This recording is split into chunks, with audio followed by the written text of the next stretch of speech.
नमस्कार, गांव देहात में आप सभी का स्वागत है। हम लोग जहां बैठे हैं ये किसी भगवान की मूर्ति, देवी देवताओं की नहीं है और एक मनसा पिता को ही भगवान के स्वरूप में देखना और पिता की ही मूर्ति बनवाने की जिस शख्स की रही है। हमारे साथ हैं डॉक्टर हीरालाल जी, उत्तर प्रदेश में जो है आप कार्यरत हैं, आयुक्त हैं, रजिस्ट्रार सहकारी समितियों के और चर्चित डीएम रहे हैं, डायनेमिक डीएम के नाम से। उत्तर प्रदेश ही नहीं पूरे देश में प्रसिद्ध रहे हैं और इन्होंने अपनी पिताजी की याद में इस मंदिर को बनवाया है, पिताश्री का मंदिर। आज इनकी चौथी पुण्यतिथि है और हम लोग सर के गांव बस्ती में बागडी में मौजूद हैं। सर, पिता की मूर्ति, पिता को भगवान के रूप में देखना और उनका मंदिर बनवाना, क्या कुछ कैसा अनुभव था और कहाँ से आपको ये प्रेरणा मिली? एक्चुअली देखिए, ऐसा है कि हम लोग भगवान को मानते हैं और मानना भी चाहिए। तो भगवान कौन है? जो आपको पैदा करे, जो आपको पाले पोसे आगे बढ़ाए, तो माता पिता हैं जी। तो यही सच्चाई है। तो हमारे पिता की डेथ हुई कोरोना में, तो हमने उनकी एक मूर्ति बनाई और बहुत एक मंदिर के नाम पे एक खुला है, क्योंकि हमारे फादर जो है ये पेड़ पौधा लगा के खुले में खूब पसंद था। काफी ज्यादा वृक्षारोपण हुआ है, हम देख रहे हैं। उनको बहुत नेचर से लगाव था, इसीलिए मैंने ये खुले में ही उनको जो है मूर्ति को भी रखा है। चारों तरफ से वो ढकने वाला मंदिर नहीं बनाया है, जिससे कि उनको जो उनका नेचर था उससे उनका टैली हो। और ये सबको करना चाहिए, हर आदमी को अपने माता पिता का ही पूजा करना चाहिए, जिंदा रहने पर भी और ना रहने पर भी। और यही सही बात है जो हम नहीं कर रहे हैं।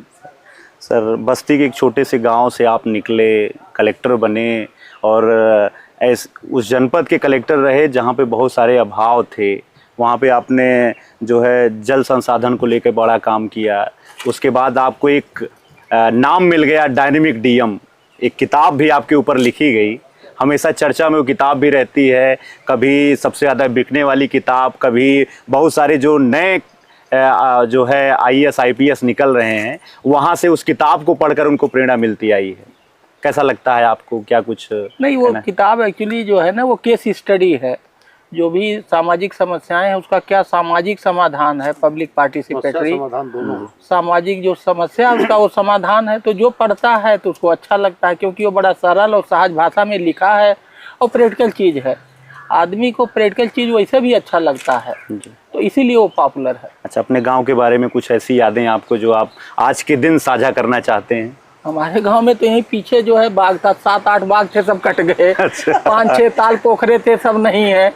तो ये जो है अब गांव भी उसी संकट की, प्राकृतिक संकट की ओर जा रहा है, जो शहर में भी है। यहीं पीछे बहुत बड़ा बगीचा नहीं था, यहाँ बाग था।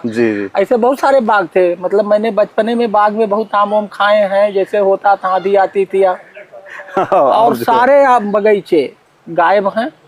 और जितने भी ताल पोखरे थे मैक्सिमम वो भी या तो पट गए हैं या कम हो गए।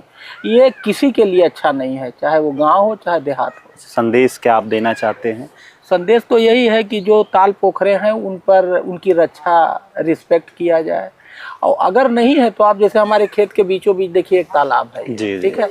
ऐसे हर आदमी को अपने खेत के बीचों बीच एक तालाब खोदना चाहिए और उसमें पानी का संरक्षण करना चाहिए।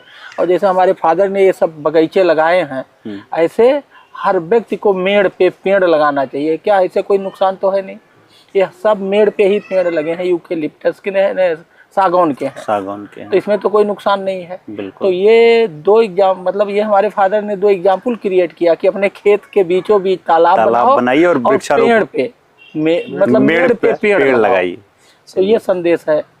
चलिए, ठीक है सर, बहुत बहुत धन्यवाद। और आज हम लोग विनम्र श्रद्धांजलि भी अर्पित करते हैं सर के पिताजी को, स्वर्गीय श्री राम अजोर जी को। उनकी पुण्यतिथि पर ये जो संदेश दिया है, प्रयास यही किया जाए कि उन संदेशों को जो उन्होंने सेट किया है उस पर काम किया जाए। बहुत बहुत धन्यवाद सर। Thank you.